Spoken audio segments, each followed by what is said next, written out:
Oke, kembali lagi di channel saya. Makasih buat kalian yang sudah mengklik videonya. Kali ini belakangan ini viral terkait Pertamax, Pertamina lah ya kan, karena Pertalite yang dioplos jadi Pertamax. Belakangan ini saya sering sekali beli Pertamax, karena kalau beli Pertalite katanya harus pakai barcode ya kan. Iya, saking kadang lupa bikin barcode ya, selalu isi Pertamax sekarang. Wah, ternyata rupanya Pertamax itu pun Pertalite. Kan gokil kali itu ya. Wah, kali ini kita lihat ya gimana Oppo membahasnya. Sebelum kita ke video, bantu subscribe dulu channel saya yang belum subscribe. Tidak tunggu lama, kita ke videonya langsung. Let's go. Ada beberapa di antara kalian yang merasa rugi beli Pertamax. Iya, rugi kali. Sama aku juga. Iya, betul. Ternyata Pertamax kita selama ini kualitasnya Pertalite. Iya. Tapi harganya harga Pertamax. Iya. Wah, mengerikan. betul, mengerikan sekali sih. Bahasa apa kok bungkuk? Bahas minyak, kemarin bahas hasto. Iya. Kita biarkan dia tinggal tenang. Iya. Jangan kita ganggu terus hidupnya. Biarkan di situ, ya kan? Sekarang kita mau bahas dulu isu-isu yang lebih besar, ya kan? Jangan cuma terfokus sama satu partai itu aja. Iya. Sama ketua umum itu aja. Iya. Nanti kita kembali lagi kepada mereka. Kita bahas lagi Mega, bahas lagi Hasto, bahas lagi Deddy Sitorus, dan kita tidak akan lupa bahas juga Guntur Romli. Iya. Tapi udahlah dulu, itu perkara-perkara receh itu. Kita mau bahas dulu yang besar-besar. Kita mau bahas yang triliunan dulu. Wow. Udah nggak saatnya bahas uang kecil. Iya. Perkara Hasto itu kan uang receh itu. Iya. Belum sampai TT dia. 800 juta. Iya.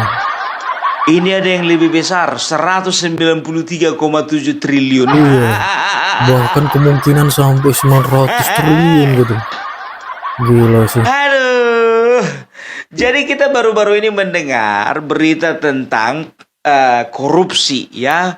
Bisa dikatakan ini mega korupsi, ya. Karena apa? Karena sudah menyentuh angka 193,7 triliun. Tahu nggak kalian? Ya, ada seorang pengamat yang bahkan ya mengkalkulasi sebetulnya bahkan lebih besar dari itu, ya.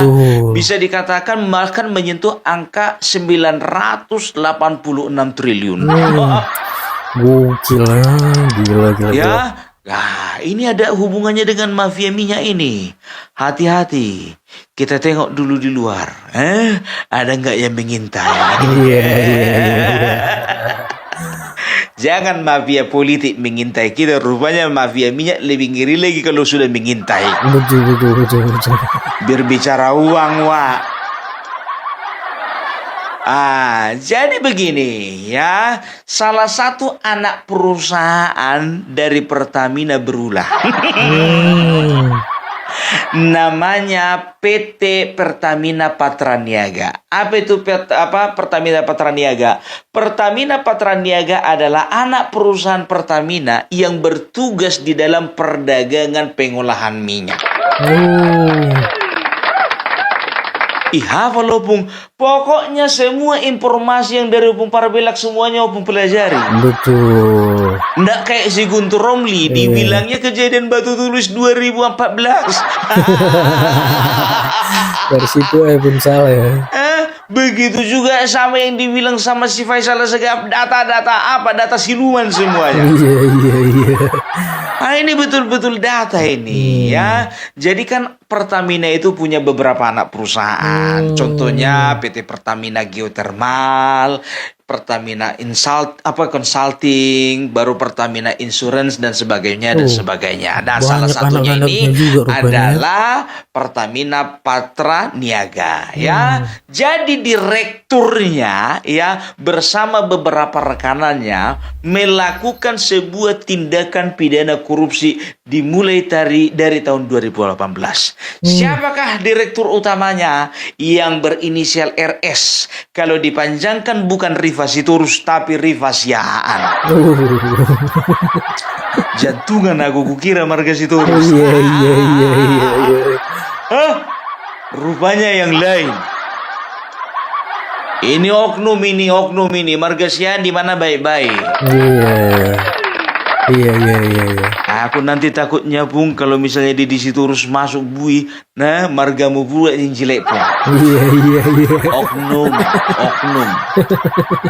Nah, jadi si Rifa Sihaan ini ya ternyata melakukan penyelewengan, bekerja sama dengan beberapa rekanan-rekanan, baik rekanan di dalam perusahaannya dan juga di perusahaan lain dan juga kontraktor yang lain. Nah, seperti apa model atau kronologi dari korupsi tersebut? Berangkat dari peraturan Menteri ESDM ya kala itu menyatakan bahwasanya pengelolaan minyak bumi ya itu harus menggunakan minyak bumi yang ada di dalam negeri. Nah, ternyata direktur perusahaan ini yang bernama Rifa Sihaan ya kong kali konglah dengan beberapa rekanannya, mereka ternyata mengkondisikan supaya produksi dari kilang yang ada di Indonesia menurun.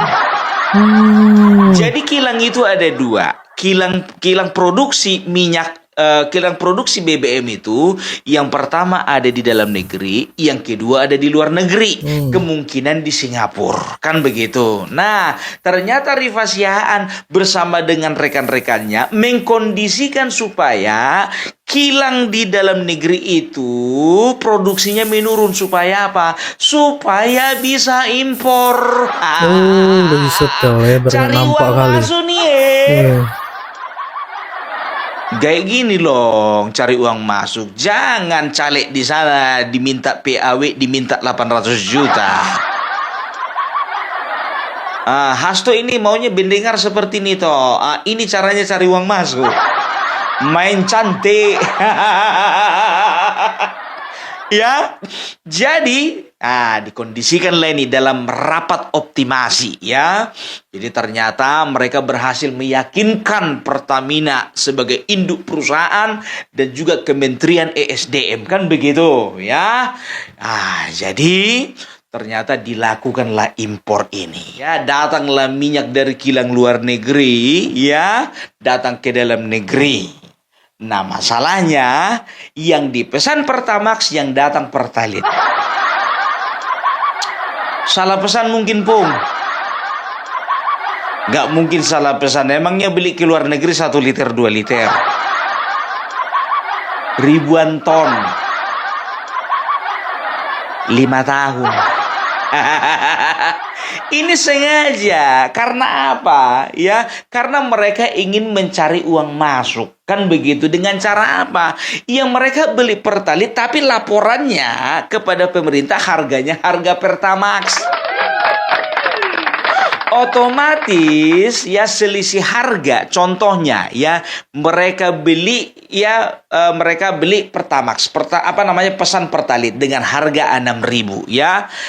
Laporan ke pemerintah, laporan harga Pertamax harganya 8.000, ada selisih 2.000, kan begitu. Nah, 2.000 inilah yang masuk ke kantong mereka. Kalikanlah itu ribuan ton. Ya, sesimpel itu sebetulnya ya. Nah, jadi didatangkanlah. Bukan cuma sampai di situ saja korupsinya.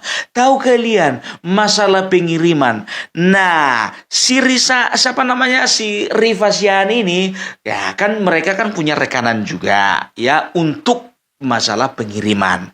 Ternyata untuk pengiriman dari luar negeri ke dalam negeri itu juga di markup. Pengiriman harusnya misalnya katakanlah sekali kirim 2 miliar, mereka markup menjadi 3 miliar. Itu sekali kirim. Bayangkan berapa kapal. Satu hari katakan 10 kali kirim. Kali 5 tahun. Gila orang ini. Pembelian tadi mereka sudah korupsi, pengiriman pun juga mereka kerjai. Paten kali kawan ini, Pak.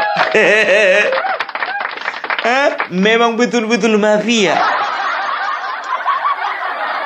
Bayangkan kalian, pengirimannya juga dikorupsi, sudah berapa tahun itu? 5 tahun ya. Nah, nggak sampai di situ aja.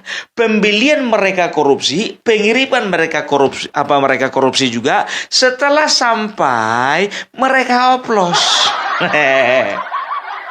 Mereka oplos. Jadi RON 90 dicampur dengan RON 92 supaya apa? Supaya menjadi RON 92. Loh, kenapa harus dicampur, Pung? Biar banyak. Itu dia, ya kan? Ya kan kalau misalnya contohnya ya Pertalit, ya katakanlah misalnya tidak dicampur, namanya oplos. Oplos itu kan dicampur ya, yang palsu dicampur yang asli, kan begitu oplos kan? Kan nggak ada mengoplos itu yang palsu campur palsu, nggak ada.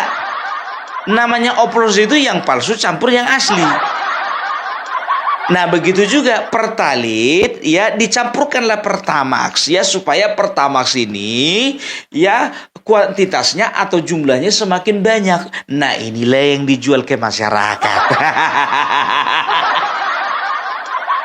Ya, itu dia. Dari hasil penjualannya ini pun juga mereka makan juga.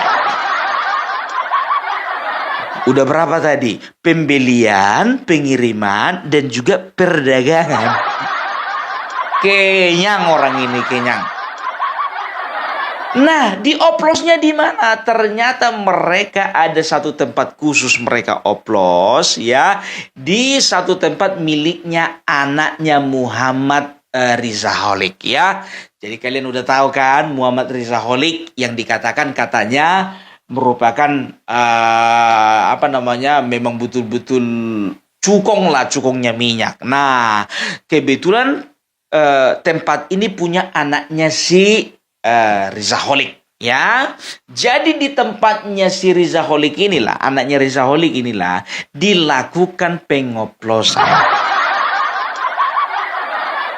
Nah, siapa yang memerintahkan pengoplosan ya? Yang memerintahkan pengoplosan itu adalah 2 tersangka yang tertangkap baru-baru ini, Maya Kusmaya dan juga Edward, atas persetujuan dari Rifa Siahaan, Direktur Pertamina Patraniaga. Dikerjai semua. Coba bayangkan kalian ya, pokoknya semua mereka usahakan supaya merugikan negara. Nah, mulai dari situlah dihitung-hitung ya. Ternyata bukan cuman Pertamax mereka oplos. Nah, premium oktan 89 ke oktan premium RON 89 ya, itu dicampur juga ke Pertalit. Supaya apa? Supaya Pertalitnya banyak. Nah itulah dijual. Kan begitu. Negara juga dirugikan dengan subsidi. Masyarakat yang beli Pertalit itu sudah disubsidi negara. Nah artinya apa? Mereka jual ke masyarakat, otomatis negara dirugikan karena apa? Karena sudah diberikan subsidi tadi. Diberikan subsidi Pertalit ya, tapi yang dapat masyarakat premium. Udah jelas ya. Jadi itu dia. Jadi banyak yang mereka korupsi gitu loh ya. Jadi jadi ini aku analogikan secara sederhana ya. Jadi mulai dari pembelian, pengiriman, pengoplosan, setelah itu penjualan. Diakumulasilah semuanya itu, totalnya itu sekitar 193,7 triliun dari rentang waktu 2018 sampai 2023. Nah, sampai sini dipahamkan? Jadi ini yang Opung Parbella jelaskan sama kalian. Bagaimana menyederhanakan yang rumit, itulah tugas Opung Parbella. Jujur ku bilang sama kalian, ku pelajari masalah ini 1 harian ya. Opung Parbella ingin memberikan data-data yang tidak valid kepada kalian. Supaya apa? Supaya tidak menyesatkan. Ya, dan juga supaya kita itu update. Kita mengerti apa yang terjadi di masyarakat. Kita mengerti apa yang terjadi di bangsa ini. Gitu loh. Jangan kayak Rocky Gerung. Beberapa menit yang lalu, dia baru saja memposting atau mengupload di video YouTube-nya. Apa dibilangnya? Anak-anak di Papua menolak makan gratis. Rocky Gerung, sekarang kita lagi membahas masalah Pertalite Pertamax. Ngomongin masalah kerugian negara 193,7 triliun. Belum habis masalah makan gratis itu rupanya. Ya, jadi seperti inilah yang menggiring opini bagaimana supaya kita benci kepada pemerintah. Ada isu yang lebih besar yang harus kita bahas. Kenapa harus masalah makan gratis di Papua? Ada juga konten-konten kreator ini, jujur saja ini konten kreator yang kurang cerdas ya. Terlalu dini mengkait-kaitkan dengan Ahok dan Anies. Nanti dulu, sebentar dulu. Belum apa-apa udah ke Ahok, ke Anies, ke Ahok, ke Anies. Aku sampai sekarang masih belum dapat benang merahnya. Benang kuning yang ku dapat. Itu dia. Jadi sudah jelaskan ya. Kalau misalnya nggak jelas lagi kalian tangkap apa yang ku sampaikan, nggak ngerti lagi aku cara menjelaskan sama kalian. Ya, kenapa bisa? Kan kalian kan ruwet gitu membayangkan korupsinya seperti apa sih? Kronologinya seperti apa sih? Apa sih yang dikorupsi? Kayak mana sih modelnya? Kayak mana sih kronologinya? Berapa sih sebetulnya yang dirugikan dari negara? Apa sih yang terkait dengan ini? Kan begitu. Nah, kalau orang berpikiran kerdil, pasti dicari-cari itu. Tahun berapa kejadian? 2018. Siapa presidennya? Mulyono. Dikit-dikit salah Jokowi. Dikit-dikit salah Jokowi. Sekarang begini ya, kita harus tahu enggak kalian itu siapa? Muhammad Riza Khalid. Muhammad Riza Khalid itu adalah cukong minyak yang tahun 2014 kemarin mendukung pasangan Prabowo Hatta Rajasa. Dan beliau adalah yang mendanai ya rumah yang menjadi, kalau tidak salah namanya rumah Polonia itu, yang menjadi basisnya Prabowo Hatta Rajasa waktu itu, ya kan? Nah, sekarang begini, kalian masih ingat nggak? Kalau berbicara tentang keseriusan Bapak Prabowo, dia tidak akan lihat, dia tidak akan peduli siapa yang melakukan korupsi, siapa yang terlibat, dia akan sikat habis. Jadi jangan kalian kait-kaitkan ini. Ini udah mulai ada yang mengkait-kaitkan ini. Oh, Riza Khalid itu adalah penyumbang atau donaturnya waktu zaman Prabowo Hatta Rajasa. Berarti di sini ada keterlibatan antara Prabowo. Awas kalian kayak gitu ya. Kalian masih ingat nggak ya? Bapak Prabowo kemarin itu sudah serius ya membentuk badan yang namanya Badan Pengelolaan Investasi ya, yang bernama Danantara, dan beliau komitmen bahwasannya semua perusahaan-perusahaan negara, semua BUMN itu ada di bawah BP, termasuk Pertamina. Jadi semua kekayaan negara ini tidak boleh bocor kemana-mana ya. Jadi kalau ku katakan ya, kalian yakin enggak kalau misalnya Bapak Prabowo dengan Kejaksaan Agung itu tidak ada koordinasi? Pasti ada koordinasi ya. Jadi pokoknya sekarang kita harus konsentrasi dan kita dukung pemerintahan Bapak Prabowo ya, yang berkomitmen untuk serius ya, untuk memberantas semua jenis korupsi. Coba bayangkan kalian ya, Muhammad Riza Khalid yang selama ini tidak tersentuh anaknya kena angkat. Bayangkan kalian sudah berapa tahun? Kemarin biar tahu kalian, Riza Khalid 2015 ini tersangkut namanya ini mengenai tersangkut dengan kasus Papa minta saham.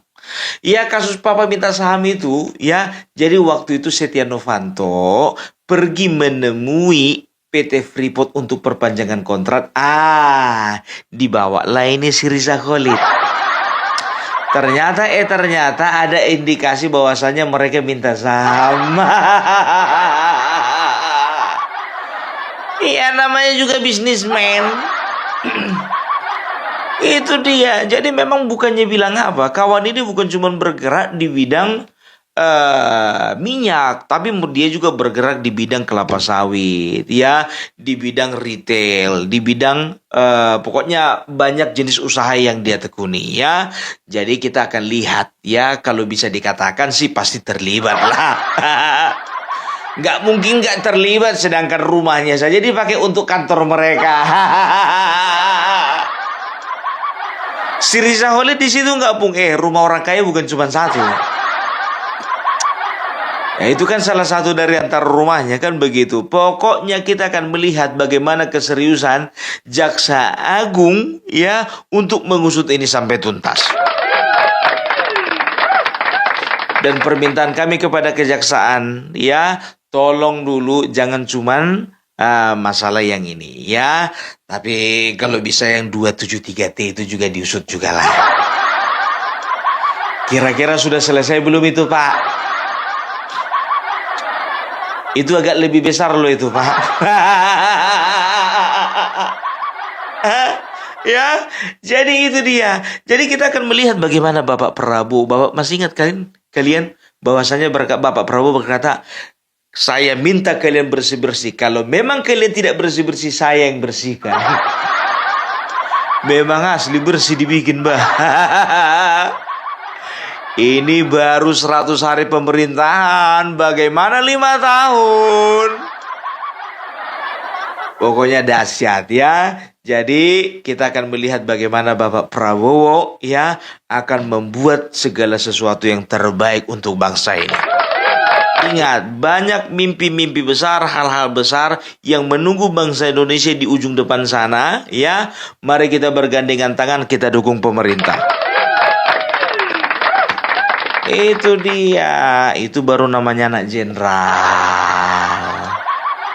Oke, jadi itu dulu dari Opung Parabelak. Salam Parabelak, salam NKRI, NKRI harga mati. Oke, itu dia video, gimana menurut kalian, dan sampai bertemu di video saya selanjutnya. Buah.